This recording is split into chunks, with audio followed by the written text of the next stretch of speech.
પાલેથી નારેશ્વર સુધી 15 થી વધુ ગામના લોકો ધૂળની ડમરી વચ્ચે અને ખેતરોમાં રેતીના સ્ટોકથી ડુંગરો જોવા મળ્યા છે। ભરૂચ જિલ્લાના પાલેજ નજીકથી પસાર થતો સાસરોથી કરજણ તાલુકાના નારેશ્વરના નર્મદા નદીના ઘાટ સુધી સંખ્યાબંધ ગામો જેવા કે પાછિયાપુરા, સારિંગ, રારોદ, સોમદ, દેલવાડા, મોટી કોરલ,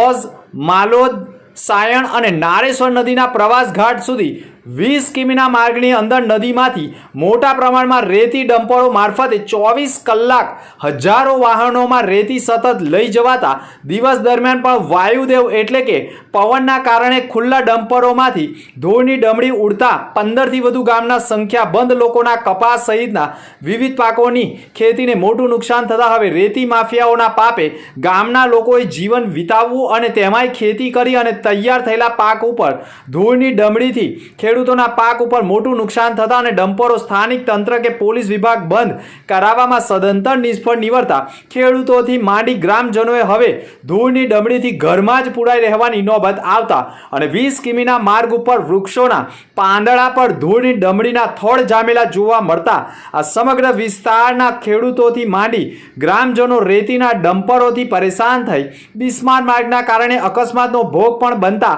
ઘણા વાહન ચાલકો અકસ્માતમાં જીવ ગુમાવી રહ્યા છે અને અગાઉ પણ એક જ પરિવારના 3 સભ્યોના મોતના પગલે સાંસદ મનસુખ વસાવાએ અધિકારીઓનો જાહેરમાં જ ઉઘડો લીધા બાદ ગણતરીના દિવસો બાદ જ અધિકારીઓ પુનઃ રેતીના ડમ્પરો સામે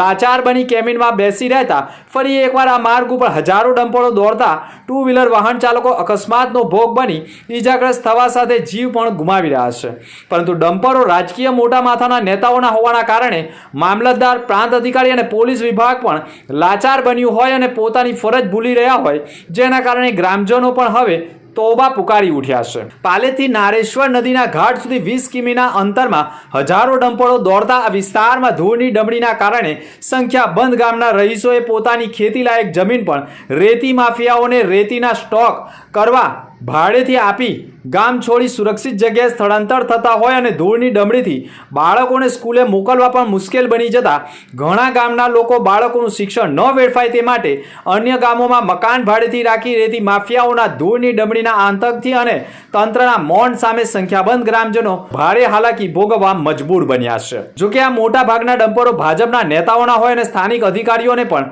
બદલી થવાનો ડર હોવાના કારણે પણ અધિકારીઓ ગ્રામજનોની સુરક્ષા કરવાને બદલે રેતી માફિયાઓને છાવરતા હોય તેવું સૂત્રો માની રહ્યા છે। પરંતુ ભરૂચ જિલ્લા અને કરજણ તાલુકાના તંત્ર સામે પણ ગ્રામજનો નારાજ બન્યા છે। સૌથી વધુ ઓજ ગામમાંથી રેતીના ડમ્પરોની રાત દિવસ લાંબી કતારો વાહનો નીકળી રહ્યા છે જેના કારણે વિસ્તારમાંથી નારેશ્વર જતા પ્રવાસીઓની સંખ્યામાં ઘટાડો થતા નારેશ્વરના ઘાટ ઉપર પ્રવાસીઓ માટે લાગતા ખાણીપીણીના સ્ટોલ પણ સૂના પડતા નર્મદા નદીનો ઘાટ પણ પ્રવાસીઓ વિના સૂનો પડી જતા વેપારીઓએ પણ બેરોજગાર થવાનો વારો આવી ગયો છે।